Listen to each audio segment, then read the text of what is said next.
Bendito y alabado sea el santo nombre de nuestro Señor Jesucristo, único, digno, merecedor de recibir toda la gloria, toda la honra, toda la alabanza, toda la exaltación y toda la adoración desde ahora y por los siglos de los siglos y hasta la eternidad. Amén.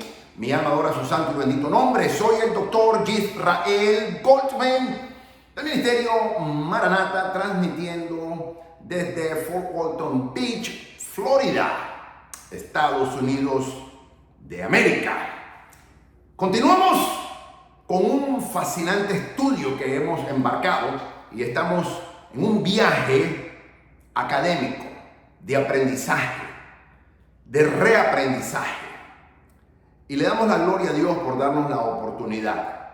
Mi esposa y yo estamos orando por ustedes, para que el Señor los bendiga, para que el Señor les dé sabiduría, para que el Señor les ayude a interpretar correctamente la santa y bendita Biblia con este estudio nuevo que estamos ofreciendo mi esposa y yo en el Ministerio Maranata, para la gloria de Dios y la exaltación del santo nombre de nuestro Señor Jesucristo y la propagación de su santo y bendito evangelio y la edificación de su amada iglesia, el cuerpo de Cristo, como el Señor me dio la orden a hacer.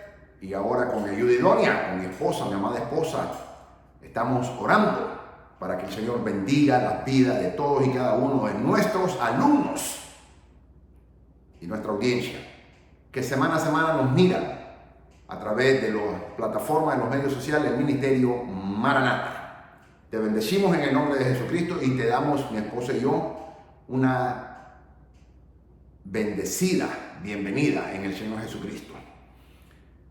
Hoy en día voy a continuar con la enseñanza, la clase número 5, en nuestro fascinante estudio Anatomía Bíblica. Anatomía Bíblica. Hoy te voy a presentar la enseñanza o la clase número 5 y voy a abordar la primera epístola a los Corintios y también la segunda epístola a los Corintios. So, primera y segunda epístolas a los Corintios es la que te voy a abordar el día de hoy, puesto que es una misma, fueron dos cartas, pero dirigidas a una misma iglesia. Te decía que la palabra Biblia, para resumir, tanto en el original griego como en el original latín, significa libros, plural. Libros porque hay dos testamentos, lo que se conoce tradicionalmente como el Antiguo Testamento, que es la Biblia hebrea, y el Nuevo Testamento, que es la Biblia cristiana. Ambos testamentos comprenden 66 libros, 39 libros en el Antiguo Testamento, 27 libros en el Nuevo Testamento, total 66 libros, de los cuales contienen 1189 capítulos. Esos 1189 capítulos están divididos en 929 capítulos en el Antiguo Testamento y 260 capítulos en el Nuevo Testamento. Tienen 31.173 versículos estos 66 libros. Y esos 31.173 versículos, muchos números. 31.173 versículos contienen un total de 773.692 palabras. 773.692 palabras. Una bendición como Dios nos habla a través de su santa y divina palabra. Hay 5.500 promesas en toda la Biblia, desde el libro de Génesis hasta el libro de Apocalipsis. 5.500 promesas que Dios te hace a ti y a mí, a su amada iglesia y también a Israel, a su amado pueblo de Israel, pueblo escogido de Dios. 5.500 promesas. La Biblia fue escrita en un periodo de 1500 años por 40 hombres, 32 en el Antiguo Testamento, 8 confirmados en el Nuevo Testamento, posiblemente 9, porque la epístola o la carta a los hebreos es anónima. El Espíritu Santo no reveló quién fue el escritor. Se cree que es Pablo. Yo personalmente, en mi opinión teológica, creo que fue el apóstol Pablo. Bien, mis amados, de esa manera como resumen, ahora vamos a entrar al Nuevo Testamento. El Nuevo Testamento está dividido en 5 secciones. Los evangelios, que comprenden Mateo, Marcos, Lucas y Juan. 4 evangelios. Los primeros 3 se conocen como los 3 evangelios sinópticos porque comparten una misma perspectiva narrativa en cuanto al nacimiento y la vida terrenal de nuestro Señor Jesucristo. El 4º evangelio lo escribe el apóstol Juan y se conoce como el evangelio teológico o el evangelio espiritual. Muy diferente a los primeros 3 evangelios sinópticos, porque el apóstol Juan no le interesa narrar cuando el Señor Jesucristo nace como hombre, sino que lo presenta con su divinidad, desde la eternidad hasta la eternidad, sin principio, fin. Aparte que el apóstol Juan presenta en el evangelio de Juan al Señor Jesucristo como el creador de la creación, y eso es muy interesante, porque solamente el apóstol Juan lo presenta de esa manera. Esa es la primera parte o la primera sección. La segunda sección se conoce como libro de historia, que incluye el libro de los Hechos, que también se le conoce como el 5º evangelio porque narra los primeros 30 años de la iglesia cristiana de nuestro Señor Jesucristo, como nace desde el día de Pentecostés, Hechos capítulo 2, y narra los primeros 30 años. También se le conoce como el libro del Espíritu Santo, porque es el libro en donde el Espíritu Santo se menciona de principio a fin. Él toma decisiones, él decide, él escoge, él habla. Es fascinante. Mi segundo libro fascinante, más fascinante en toda la Biblia, es el libro de los Hechos. El primero es el libro de Apocalipsis, lógicamente. La tercera sección son las epístolas generales, que incluye de los hebreos hasta Judas. Y la quinta sección y última en el Nuevo Testamento es de profecía, únicamente el libro de Apocalipsis. El Nuevo Testamento fue escrito aproximadamente entre el año 45 hasta el año 95 de nuestra era, en un total de 50 años. Fue escrito en el griego koiné, que era el griego común, la forma común del lenguaje griego cotidiano en el primer siglo de nuestra era. Luego, hoy te voy a enseñar las epístolas del apóstol Pablo a los Corintios, 1 y 2 Corintios, o los libros de los Corintios. También te explicaba de que la Biblia no está escrita en el orden, los canones bíblicos no están escritos en el orden cronológico como aparente. Por ejemplo, Romanos aparece como la primera epístola del apóstol Pablo. Sin embargo, no fue la primera epístola. La primera epístola que el apóstol Pablo escribe es la primera carta a los tesalonicenses. Esa fue la primera. Y aproximadamente unos 6, 7, tal vez 8 años más tarde, el apóstol Pablo escribe la carta a los romanos. Es interesante ver que no están en el orden cronológico como fueron escritas. Pero hay una razón. En la Biblia todo tiene una razón. Y Dios sabe perfectamente la razón por la cual la asignaron de esa manera. Hoy en día te voy a enseñar. Vamos a ver la anatomía bíblica de la primera y segunda carta a los Corintios, o la epístola primera y segunda a los Corintios. Según Corintios capítulo 1, versículo 1, en la primera carta de los Corintios, capítulo 1, versículo 1, identifican al autor del libro de la primera Corintios como el apóstol Pablo. Su fecha de escritura: el libro de los Corintios fue escrito aproximadamente en el año 55. Es interesante porque el apóstol Pablo funda la iglesia de los Corintios en su segundo viaje misionero en el año 52. 3 años más tarde, el apóstol Pablo se ve con la necesidad, con carácter de urgencia, de mandar esta carta en respuesta a una carta que le mandaron la iglesia de los Corintios. La iglesia de los Corintios nos enseña mucho a nosotros, y por eso el Espíritu Santo nos permite aprender de muchos errores que se cometieron en la iglesia de los Corintios y que se están cometiendo actualmente en nuestra era. Es interesante ver cómo el apóstol Pablo corrige, exhorta, reprende a la iglesia de los Corintios, y es mucha similitud con lo que está pasando hoy en la actualidad en la iglesia del siglo XXI, en la era moderna de nuestra era. El propósito de la escritura: el apóstol Pablo fundó la iglesia en Corintios pocos años después de dejar la iglesia. El apóstol Pablo oyó algunos reportes inquietantes acerca de la iglesia corintia. Inquietante, esa es una palabra clave. Estaban llenos de orgullo y estaban tolerando la inmoralidad sexual. ¡Qué vergüenza y qué tragedia! La iglesia de los corintios, una iglesia donde fluían los dones espirituales, era la iglesia o fue la iglesia más indisciplinada y más inmoral de todas las iglesias que habla la Biblia. Y por eso es semejante con lo que está pasando el día de hoy en nuestra era actual en la iglesia a nivel global.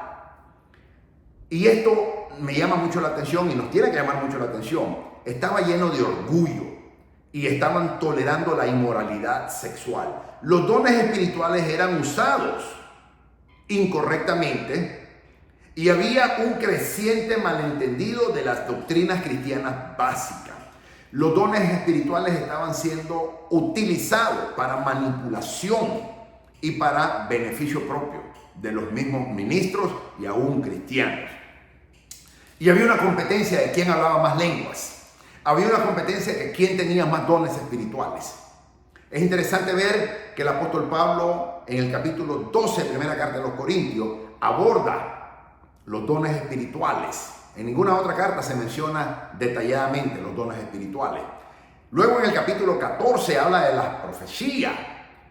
Y hay una conexión del capítulo 12 al capítulo 14, que es el capítulo 13, que habla del amor. Pero incorrectamente se ha utilizado 1 Corintios capítulo 13 como el amor entre un matrimonio o entre una pareja, entre un hombre y una mujer. El apóstol Pablo ninguna referencia estaba haciendo del amor de un hombre y una mujer. El capítulo 13, 1 de Corintios, conecta el capítulo 12 y el capítulo 14, los dones espirituales con la profecía que está hablando. Si yo no tengo amor, yo no puedo ejercer en los dones espirituales como Dios quiere y los voy a manipular. Y es lo que ellos estaban haciendo. Entonces el apóstol Pablo escribe el capítulo 13, que se conoce como el capítulo del amor, pero no es un amor de hombre o mujer o de matrimonio o de relación como se usa típicamente en todas las bodas y en la renovación de los votos. El 1 Corintios capítulo 13, el amor no tiene absolutamente nada que ver entre el amor de un hombre y una mujer. Absolutamente nada. Y se ha usado incorrectamente. El apóstol Pablo, cuando escribe el capítulo 13, la primera de los Corintios, habla del amor. Está hablando del amor que es el conectador o el conector, el agente de conexión entre el capítulo 12, que son todos los dones espirituales, y el capítulo 14, que son la profecía. Y la interpretación de lengua, específicamente de profecía cuando habla. Entonces, quiero aclarar eso porque el capítulo 13 no tiene absolutamente nada que ver en el amor de un hombre y una mujer, de un matrimonio. Absolutamente nada. Es con relación a los dones espirituales, el amor que tiene que existir entre la correlación de los dones espirituales. Porque había esa competencia y esa manipulación a ver quién hablaba más lengua, a ver quién tenía más dones y ese era mejor que los otros, lo cual es incorrecto. El apóstol Pablo escribió su primera carta a los Corintios en un intento para restaurar a la iglesia corintia a su fundador, Jesucristo. Había una competencia también de que quiénes eran de Pablo, quiénes eran de Apolos y quiénes eran de otros. Y el apóstol Pablo, con su autoridad apostólica, como verdadero apóstol que él era, pone orden, porque eso es lo que hace un apóstol verdaderamente, pone orden en la iglesia, o lo que hicieron los apóstoles. El ministerio apostólico existe el día de hoy, pero no los apóstoles. Pero sí como ministerio dentro de la iglesia tiene que fungir, pero ningún hombre es un apóstol de Jesucristo, como hay muchos que se autodenominan, pero que las escrituras no lo avalan, ni mucho menos Dios. Los versículos claves son 1 Corintios capítulo 3, versículo 3. Porque aún soy carnales, pues habiendo entre vosotros celos, contiendas y disensiones, ¿no sois carnales y andáis como hombres? Eso es lo que pasaba en la iglesia de los Corintios. 1 Corintios 6, 19 al 20. ¿O ignoráis que vuestro cuerpo es templo del Espíritu Santo, el cual está en vosotros, el cual tenéis de Dios y que no sois vuestro? Porque habéis sido comprados por precio, glorificad pues a Dios en vuestros cuerpos y en vuestro espíritu, los cuales son de Dios. Y el apóstol Pablo escribe esto porque se estaba tolerando la inmoralidad sexual. De hecho, hasta se fomenta, se habla en la primera carta de los Corintios, que hubo hasta incesto. Era terrible lo que estaba pasando en esa iglesia. Una iglesia que estaba llena de los dones del Espíritu Santo, pero inmoralmente estaba en bancarrota. Entonces, ¿de qué te sirve tener los dones del Espíritu Santo y jactarte de que lo tienes cuando tu vida no trae gloria a Dios? Pues los dones del Espíritu Santo son exactamente para traer gloria a Dios y para la utilización en el Evangelio con poder, unción y gloria, pero dándole la gloria a nuestro Señor Jesucristo. Los corintios no estaban haciendo eso, se estaban vanagloriando. 1 Corintios 10:31, si pues coméis o bebéis o hacéis otras cosas, hacedlo todo para la gloria de Dios. Manda a reprender el apóstol Pablo porque lo estaban haciendo para su propia vanagloria. 1 Corintios capítulo 12, versículo 7, pero a cada uno le he dado la manifestación del Espíritu para provecho. 1 Corintios 13, versículo 4 y 7, el amor es sufrido, es benigno, el amor no tiene envidia, el amor no es jactancioso. No se envanece, no hace nada indebido, no busca lo suyo, no se irrita, no guarda rencor, no se goza de la injusticia, mas se goza de la verdad. Todo lo sufre, todo lo cree, todo lo espera, todo lo soporta. El amor ministerial o el amor entre los dones espirituales. Ahora, perfectamente un esposo y una esposa pueden aplicar ese concepto en su amor matrimonial como esposo y esposa o como un novio y una novia que están empezando una relación antes del matrimonio. Pero aclaro que el capítulo 13 de 1 Corintios y el capítulo del amor no tiene que ver absolutamente nada en cuanto a relación matrimonial. El apóstol Pablo nunca lo escribió con ese objetivo. Léete el capítulo 12, léete el capítulo 14 y el capítulo 13 es la conexión que hace del amor en los dones espirituales, cómo tenemos que fungir. 1 Corintios 15, versículos 3 y 4. Porque primeramente os he enseñado lo que asimismo recibí, que Cristo murió por nuestros pecados conforme a las Escrituras, y que fue sepultado y que resucitó al tercer día conforme a las Escrituras. Esos son los versículos clave de la primera carta de los Corintios. Breve resumen, la iglesia corintia estaba llena de divisiones. Suena familiar. Los creyentes en Corintio estaban divididos en grupos leales a ciertos líderes espirituales. Por ejemplo, en 1 Corintios capítulo 1, 12 y 1 Corintios capítulo 3, versículo 1 al 6, Pablo exhorta a los corintios, a los creyentes corintios, a tener unidad por devoción a Cristo solamente, no a hombres. Y ellos estaban divididos en que una parte pertenecían a Pablo, otra parte pertenecían a Apolo y otra parte pertenecían a otros ministros que estaban ahí. Y el apóstol Pablo dice, la única devoción que tenemos que tener es a Jesucristo nuestro amado Señor. Muchos en la iglesia estaban esencialmente aprobando una relación inmoral. Ese era el segundo problema más grande que había. 1 Corintios capítulo 5, versículos 1 y 2. Pablo les ordenó, escucha esto, el apóstol Pablo les ordenó a toda la iglesia de Corintio expulsar a ese perverso de la iglesia. Y si tú lo lees, habla bien claro de que había un caso de incesto, inmoralidad sexual. El incesto es cuando un miembro de una familia convive con otro miembro de otra familia sexualmente, ese incesto. Y la iglesia de Corintios lo estaba permitiendo. Es más, se decía que hasta era uno de los líderes que había ahí. No está comprobado, pero sabíamos que era un creyente. Pero lo que sí sabemos es que los líderes aprobaban y acuerpaban tal práctica. Y el apóstol Pablo les ordena, les exhorta a que expulsen a ese inmoral que estaba pervirtiendo la iglesia santa de nuestro Señor Jesucristo. ¿Cuánto falta hace hoy en día que en las iglesias se haga eso?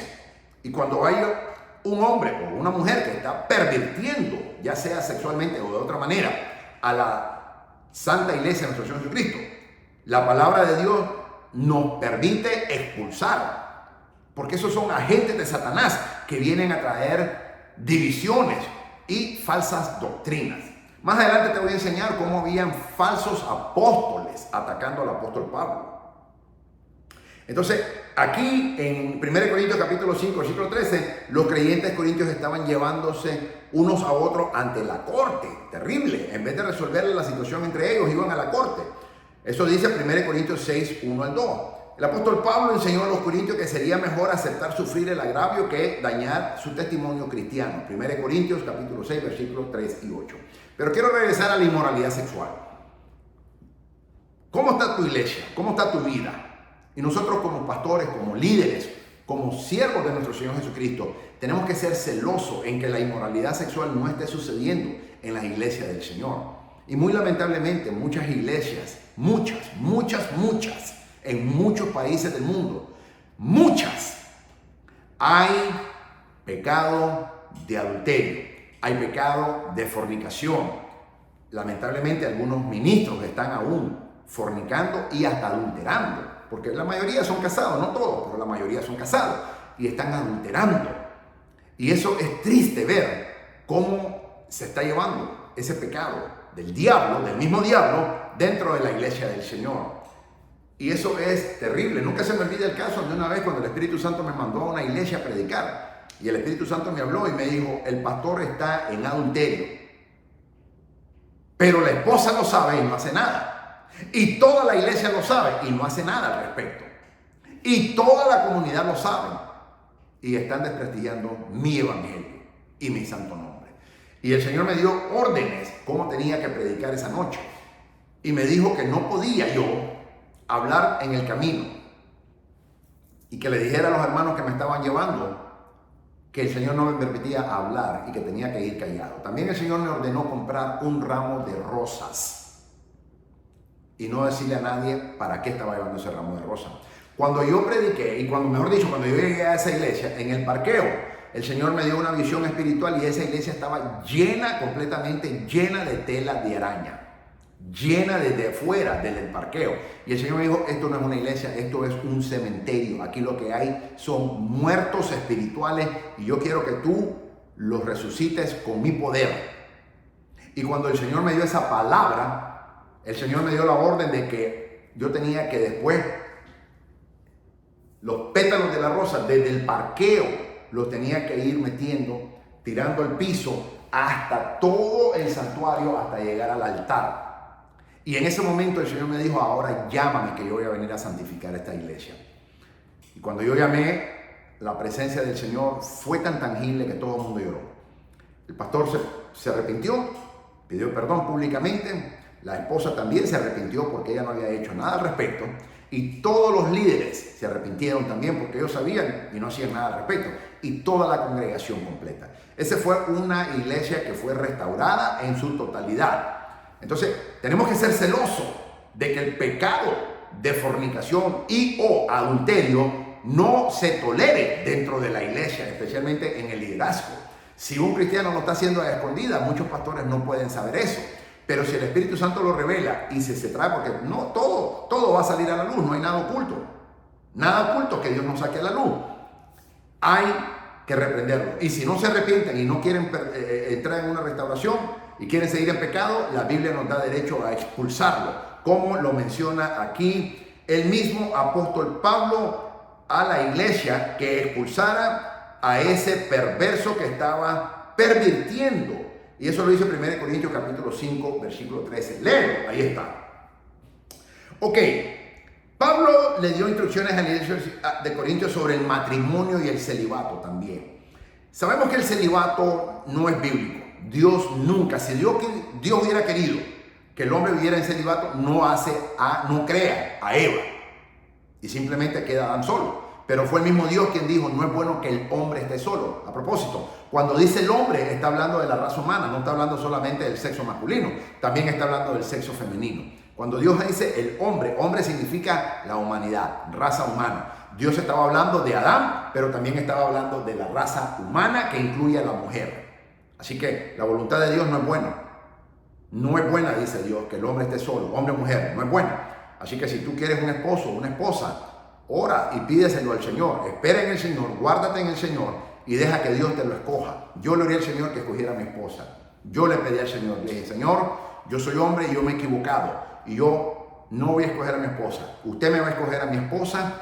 No me importa su nacionalidad, no me importa su nivel académico, no me importa su nivel social, no me importa su nivel cultural, no me importa su nivel económico y financiero. Lo único que me importa es que sea una mujer que te ame, una mujer temerosa tuya, una mujer que te honre, que te adore, que te sirva, que te conozca de muchos años. Porque esa mujer, si le es fiel a usted y lo ama a usted, me va a amar a mí, me va a ser fiel a mí. Y el Señor escogió a mi amada Lucrecia. Él escogió. Y Él me habló y Él me dijo, ella es tu esposa. Y Él me lo dijo, claramente me lo dijo. Y después se lo confirmó a ella. Así es como Dios funciona, mis amados. Así que, órale al Señor y Dios te la va a dar. Pero deja que Dios la escoja, no la escojas tú. Deja que el Señor te va a dar no lo que tú quieres, sino lo que tú necesitas. Dios promete dar lo que necesitamos, no lo que queremos. En ninguna parte de la Biblia dice que Dios va a cumplir los caprichos de todos y cada uno de nosotros. Eso es una falsa doctrina del Evangelio de la Prosperidad. Entonces, te quiero exhortar de esa manera. Dios te va a dar al cónyuge que tú necesitas, no el que tú quieres. Y va a venir de la manera menos inesperada, porque los caminos del Señor no son nuestros caminos, ni sus pensamientos son vuestros pensamientos, dice Isaías 55. Entonces, tenemos que estar abiertos a lo que Dios quiere. No es lo que tú quieres, no es lo que yo quiero, es lo que Dios dice, es lo que el Señor diga. Y así es como el Señor se glorifica. Y ese es mi testimonio. Así fue como el Señor me escogió a mi amada Lucrecia. Yo le pedí que Él la escogiera y el Señor, ningún hombre nos presentó. El Señor me llevó directamente a su iglesia. Yo nunca había estado en Dallas, nunca en mi vida había estado en Dallas. Yo no conocía absolutamente a nadie. El Señor me sacó de la Florida, de Orlando, Florida, para llevarme a Dallas, Texas. Y yo no conocía a nadie y al día siguiente me llevó a la iglesia de mi esposa y a los dillitas. Dios nos presentó. Ningún hombre nos presentó. Fue Dios quien nos presentó. Y eso es lo más lindo. Ese es mi testimonio. Y ahora Dios pues me bendijo y nos casó el Señor. Bendito sea Dios. A pesar que tuvimos tanta oposición de muchos cristianos que le dieron su boca al enemigo. Al enemigo, el mismo Satanás. Es interesante que ningún converso nos atacó. Todos eran cristianos. Todos, hasta pastores. Pero Dios después demostró y seguirá demostrando que es la voluntad de Dios. Dios va a defender tu relación si es de parte de Dios. Acuérdate que la palabra dice que lo que Dios unió no lo separa el hombre. Y eso empieza aún desde antes del matrimonio. Si Dios te une a una persona en su perfecta voluntad, Dios va a guardar y va a pelear por esa relación hasta que Dios cumpla su propósito divino. Porque también Isaías 55:11 dice que la palabra de Dios, cuando Él la envía y sale de su boca, cumple lo que Él desea y obtiene lo que el Señor nunca regresa vacía, sino que cumple el objetivo por la que Dios la manda. Así que, órale a Dios, pídele si estás pidiendo esposo, esposa, tu cónyuge, Dios te lo va a dar. Dios es misericordioso, pero espera en Dios, confía en Dios, créele a Dios, obedécele a Dios y haz todo lo que Dios te diga. Y tú verás la gloria del Señor. Entonces, tenemos que tener mucho cuidado, mis amados. Esto no estaba en mi enseñanza, pero el Señor me lo puso en este mismo momento. Va a bendecir a muchos, estoy seguro. Entonces, el apóstol Pablo le da instrucciones a la iglesia de Corintios sobre el matrimonio y el celibato, en el capítulo 7. La comida sacrificada a los ídolos, capítulo 8 y 10. La libertad cristiana, capítulo 9. Y aquí tenemos que tener mucho cuidado, porque muchos dicen, no, porque yo no soy legalista, y viven en una supuesta libertad que no es más que un libertinaje. Y el apóstol Pablo en el capítulo 9 de la primera carta a los Corintios habla acerca de eso. También sobre el velo sobre la cabeza de las mujeres, 1 Corintios capítulo 11, 1 al 16, que es la cena del Señor. 1 Corintios 11, 17 al 34. Con referente al velo de la mujer, solo en la primera carta de los Corintios se menciona que la mujer se tiene que tapar la cabeza. Pero muchos lo han hecho una doctrina y hacen que las mujeres se cubran. Hasta el día de hoy yo conozco iglesias que hacen eso, pero no es una doctrina bíblica en realidad. Era una enseñanza que el apóstol Pablo estaba mandando exclusivamente a la iglesia de Corintios. ¿Por qué? Porque muchas sacerdotisas de los dioses paganos que estaban en los templos paganos, cuando ellas se rapaban la cabeza, y cuando se convierten al cristianismo, ellas quieren seguir sirviendo ahora a Cristo, a nuestro Señor, con esa cabeza rapada, lo cual se identificaba como una sacerdotisa de un dios pagano. Y por esa razón, el apóstol Pablo manda a que la mujer se cubra con velo si tenía rapada su cabeza. Pero si tenía si tenía su cabello, no hacía falta que lo hiciera, porque su cabello le servía por velo. Entonces hay que entender ese principio. Y lamentablemente muchos han hecho una doctrina, pero El apóstol Pablo no manda a las mujeres a que se cubran la cabeza. Mandó a la iglesia de Corintios porque habían sacerdotisas de dioses paganos que servían en el templo de Zeus, en el templo de la diosa Diana y en muchos otros que estaban ahí paganos, y al convertirse al cristianismo querían estar de la misma manera, y el apóstol Pablo dice, no, se tienen que cubrir la cabeza, y si ya no tienen cabello, que se cubran con un velo. Entonces eso es otro aspecto muy importante que te quiero enseñar. Ahora, con relación a los dones espirituales, en el capítulo 12 al 14, y la resurrección, capítulo 15. Aquí el capítulo 15 es un capítulo escatológico. De hecho, 1 Corintios capítulo 15, versículos 50-51, nos dice exactamente de que en un abrir y cerrar de ojos seremos transformados, dice. En un abrir, eso es menos de un segundo, seremos arrebatados. Y los muertos en Cristo primero resucitarán primero, dice, pero nosotros seremos transformados, vamos a ser arrebatados, pero en un abrir y cerrar de ojos, que es menos de un segundo, dice que eso sucederá. Es un capítulo escatológico que nos habla de los tiempos finales, cómo el Señor va a levantar a su amada iglesia, a ti y a mí, si le seguimos siendo fiel, si amamos al Señor y si lo obedecemos. Ok, entonces en el capítulo, Pablo organizó el libro de la primera de los Corintios respondiendo a preguntas que los creyentes corintios le habían planteado y respondiendo ante la conducta inapropiada y las creencias erróneas que ellos habían aceptado. En cuanto a la conexión, el capítulo 10 del libro de la primera de Corintios, Pablo utiliza la historia de los israelitas en el desierto para ilustrar a los creyentes cristianos gentiles en Corintios la locura del abuso de la libertad. Eso nos pasó a nosotros en Israel cuando estábamos en el desierto. Dios nos liberta de Egipto, ya ahora no somos esclavos, ahora somos libres, ya nadie nos puede mandar, ya nadie nos puede decir lo que querramos. Nos rebelamos contra Dios, nos rebelamos contra Moisés y aún contra Aarón, y ahora se levantaron varios en que estaban engañando al pueblo para que el pueblo, ahora que ya somos libres, nadie nos tiene que dictaminar qué es lo que tenemos que hacer. Y eso es un libertinaje que el enemigo lo utiliza, y por eso fue que se cometió grandes pecados, inmoralidad sexual y por supuesto pecado de idolatría. Eso es lo que causa el libertinaje. La libertad en Cristo nos mantiene delante del Señor en santidad. El libertinaje te lleva al pecado, especialmente a la inmoralidad sexual y a la idolatría. El peligro del exceso en la confianza. Eso también es muy importante, que tenemos que tener mucho peligro de eso. Pablo les había advertido a los corintios acerca de la falta de autodisciplina. 1 Corintios capítulo 9, versículos 24 y 27. Él prosigue describiendo a los israelitas, quienes a pesar de ver los milagros y el cuidado de Dios que Dios tuvo con nosotros, la división del Mar Rojo, la milagrosa provisión del maná del cielo y del agua de una roca, nosotros los israelitas, los judíos, malinterpretamos esa libertad y la hicimos un libertinaje, nos rebelamos contra Dios, caímos en inmoralidad sexual e idolatría. Pablo también exhorta a la iglesia corintia a considerar el ejemplo de los israelitas y evitar la lujuria, porque eso es lo que conlleva. El libertinaje lleva a la lujuria, la inmoralidad sexual, el poner a Cristo a prueba y el quejarse. Muy típico de los judíos, pero también de los cristianos. Aplicación práctica. Muchos de los problemas y preguntas con los que estaba luchando la iglesia en Corintio aún están presentes en la iglesia de hoy día, en el siglo XXI. Las iglesias en la actualidad aún batallan con divisiones, con inmoralidad y con el uso de los dones espirituales. Especialmente la iglesia pentecostal, por supuesto, la iglesia pentecostal.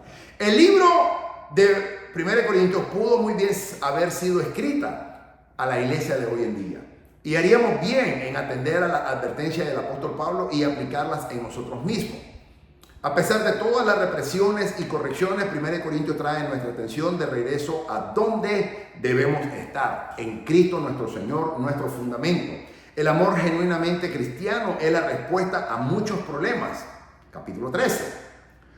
Un entendimiento apropiado de la resurrección de Cristo, como se revela en el capítulo 15, que es el capítulo escatológico, y por lo tanto una comprensión apropiada de nuestra propia resurrección es la cura para lo que nos divida y amenaza.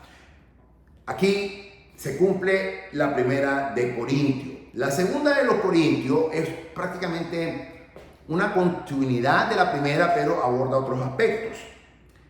Segunda de Corintios capítulo 1, versículo 1, también identifica al autor de ese libro, que es el apóstol Pablo, y posiblemente junto con Timoteo. Ahora ya está Timoteo, en la primera no aparecía Timoteo, ahora sí está para Timoteo.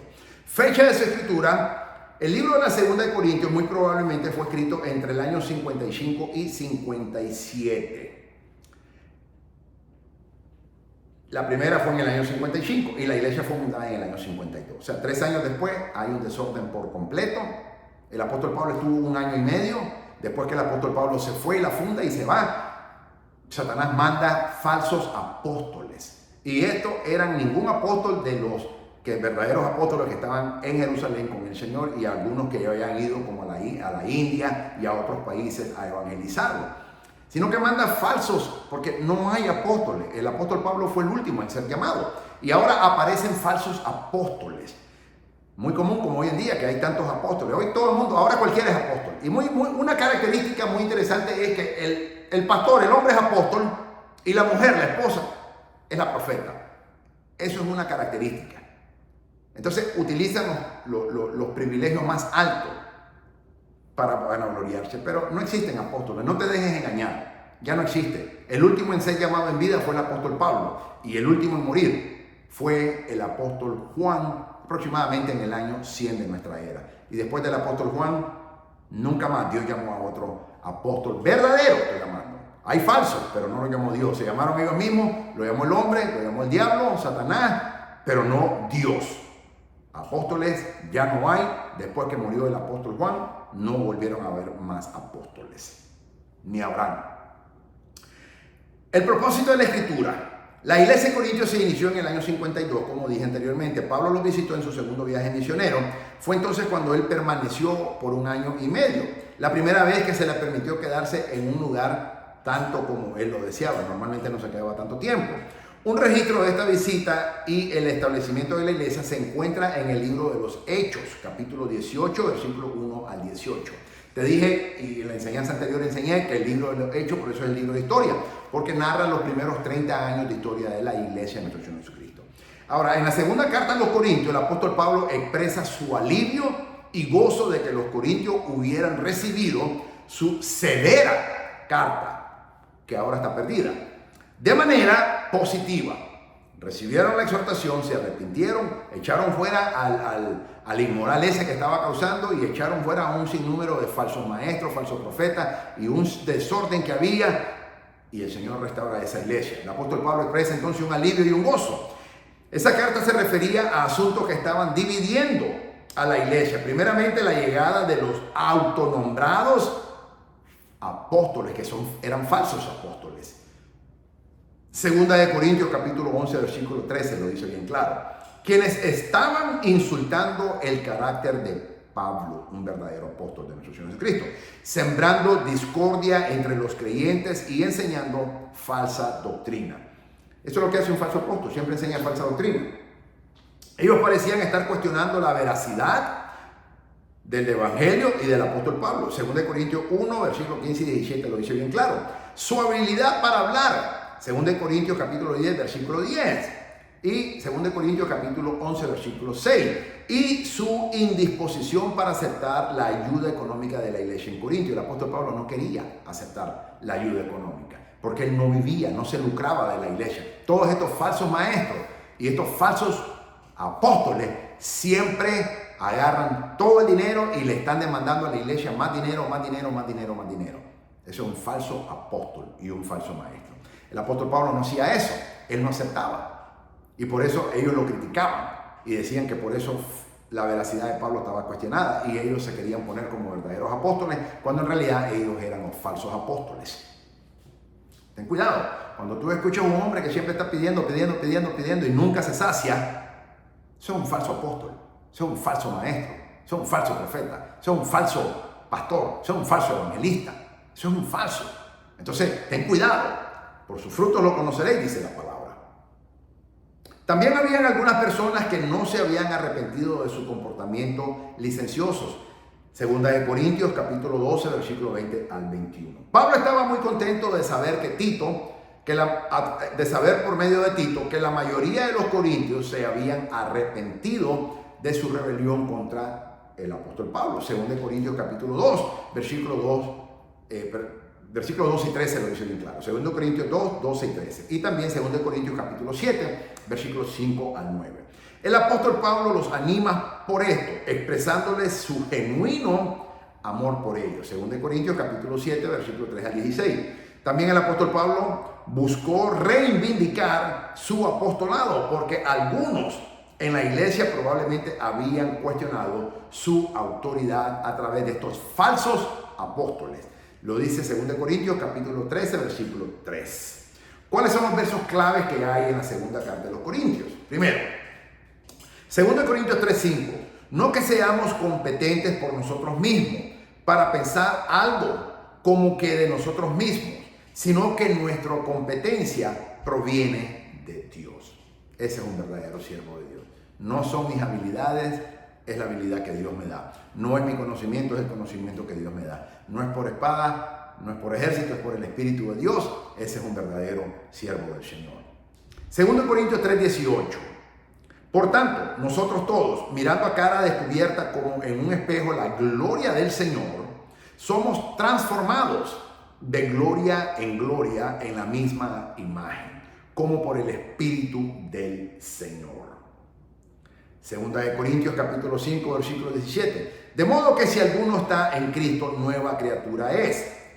Muy conocido este versículo. Las cosas viejas pasaron. He aquí, todas son hechas nuevas. Gloria a Dios por Jesucristo, nuestro amado Señor y Salvador.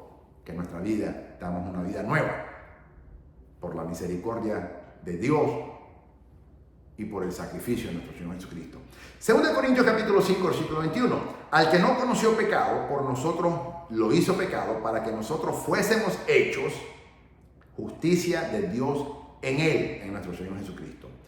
2 Corintios 10, versículo 5. Derribando argumentos y toda altivez que se levanta contra el conocimiento de Dios, y llevando cautivo todo pensamiento a la obediencia a Cristo. Esto es muy interesante. Y llevando cautivo. Mira lo que dice. Voy a leerlo nuevamente. 2 Corintios 10:5. Derribando argumentos y toda altivez que se levanta contra el conocimiento de Dios, y llevando cautivo todo pensamiento a la obediencia a Cristo.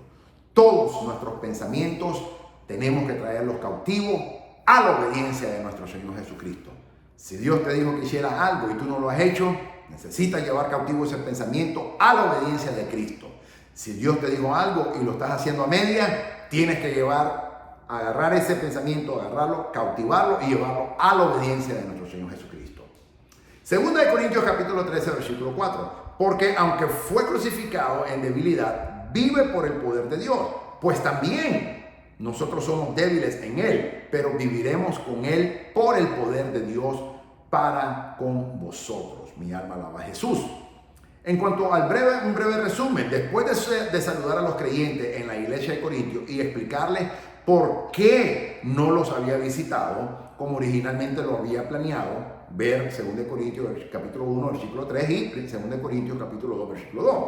El apóstol Pablo explica la naturaleza de su ministerio, el triunfo a través de Cristo y la sinceridad a los ojos de Dios. Eran los distintivos de su ministerio a las iglesias. 2 Corintios 2, versículos 14 al 17. Él compara el glorioso ministerio de la justificación de Cristo con el ministerio de condenación, el cual es en la ley. 2 Corintios capítulo 3, versículo 9. Y declara su fe en la validez de su ministerio a pesar de la intensa persecución. 2 Corintios 4, versículos 8 al 18. El capítulo 5 bosqueja las bases de la fe cristiana, la nueva naturaleza, ver versículo 17. Y el intercambio de nuestros pecados por la justificación de Cristo. 2 Corintios 5, versículo 21. En los capítulos 6 y 7, mis amados, encontramos a Pablo defendiéndose a sí mismo y a su ministerio, asegurándoles nuevamente a los corintios su sincero amor por ellos y exhortándolos a arrepentirse. Eso es lo que hace un verdadero ministro.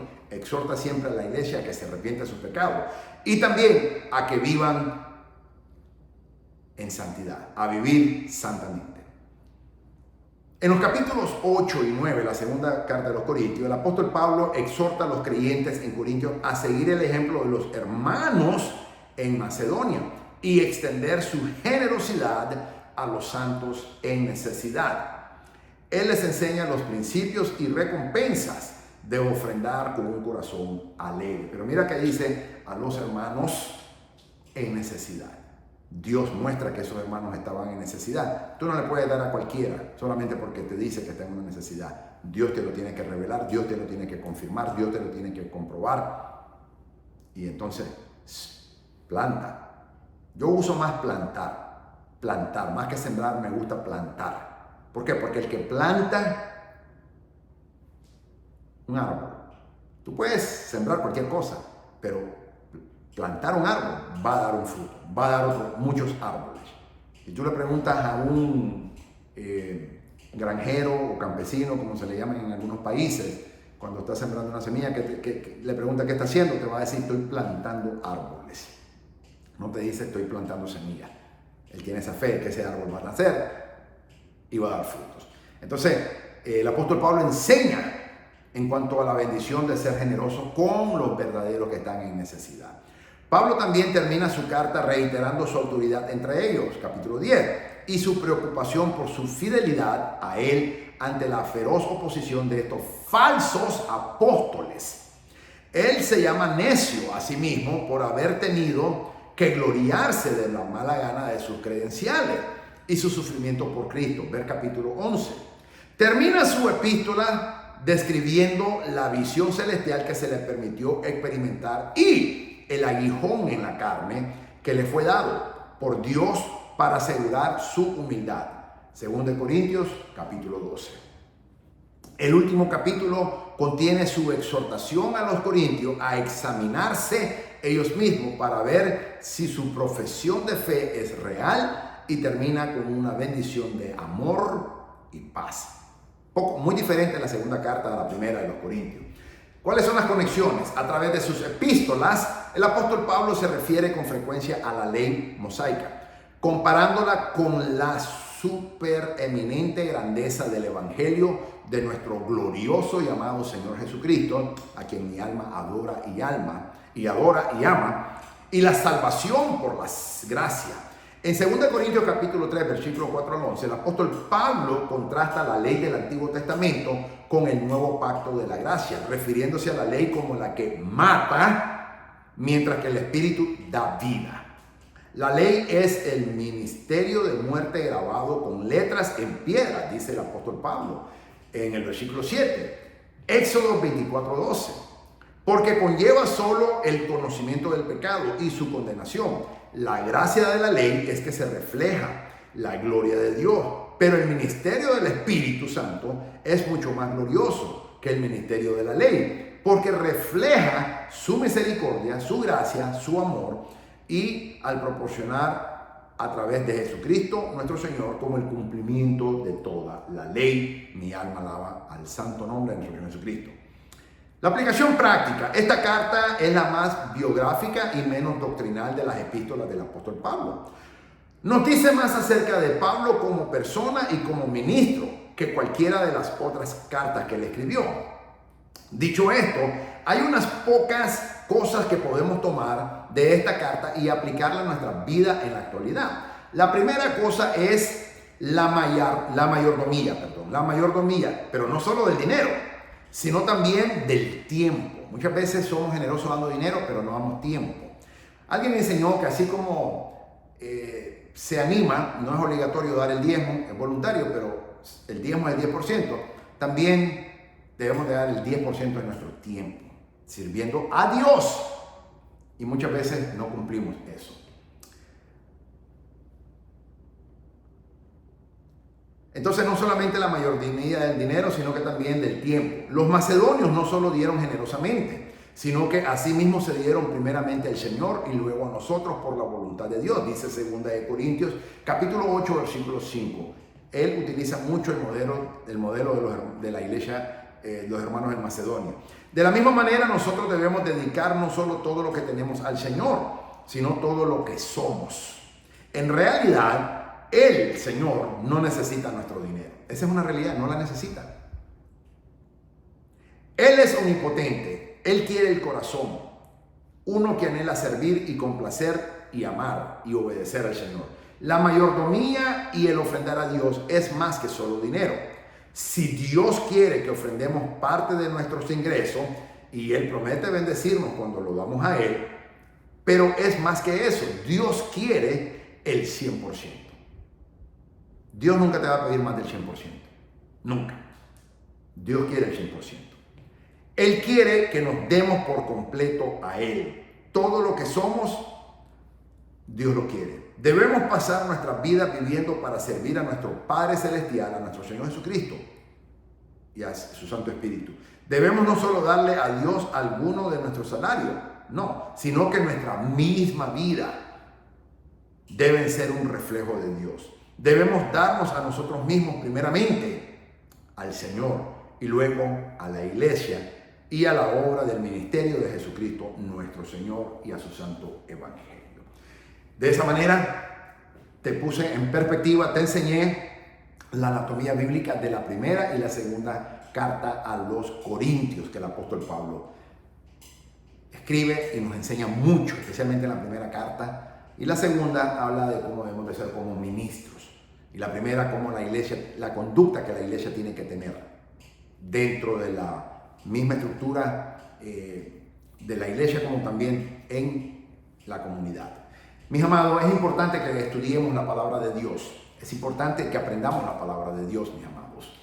Y yo le oro a Dios con mi esposa de que tú seas bendecido a través de nuestro ministerio, el Ministerio Maranata, para la gloria de Dios y la edificación de tu cuerpo, de tu vida, que tú eres el cuerpo de Cristo, la amada iglesia de Jesucristo, tal y como el Señor me dio la orden. De esa manera quiero orar. Padre, en el nombre de Jesús te damos la gloria, te alabamos y bendecimos, te adoramos, te exaltamos, te glorificamos, Señor Jesucristo, porque tu gracia, tu misericordia nos ha alcanzado. Gracias, Señor, por tu Espíritu Santo, el Maestro por excelencia. Gracias que me das el privilegio de enseñar a tu iglesia, de edificar a tu cuerpo a través de las enseñanzas que usted me ha enseñado a través de mis años de ministerio. Gracias porque mi esposo y yo estamos orando por todos nuestros hermanos que semanalmente están estudiando y aprendiendo y en algunos casos reaprendiendo con nosotros. Padre, glorifícate en la vida de todos y cada uno de nuestros hermanos y también de mi esposa Lucrecia y mi vida, Señor. Bendice el Ministerio Maranata, ábrenos puertas, Señor, y suple las necesidades que todos nosotros tenemos para la gloria de tu nombre, conforme a tus riquezas en gloria en Cristo Jesús. Te damos la gloria, Señor, en el nombre de Jesucristo, nuestro amado Señor. Amén. Que el Señor te bendiga, que el Señor te guarde, que el Señor resplandezca su santo y divino rostro. Soy el doctor Yisrael Goldman del Ministerio Maranata con mi amada esposa y mi ayuda idónea, mi amada esposa Lucrecia Goldman. Te mandamos una oración de bendición y estamos orando por tu vida, para que el Señor te bendiga, que el Señor se revele a tu vida y que la palabra de Dios transforme tu vida para la gloria de Dios y la eficacia del ministerio del Evangelio, en donde Dios o ya te puso a servir o te va a poner a servir. Que el Señor te bendiga, que el Señor te guarde y que el Señor resplandezca su rostro sobre tu vida. ¡Maranata! El Señor viene pronto.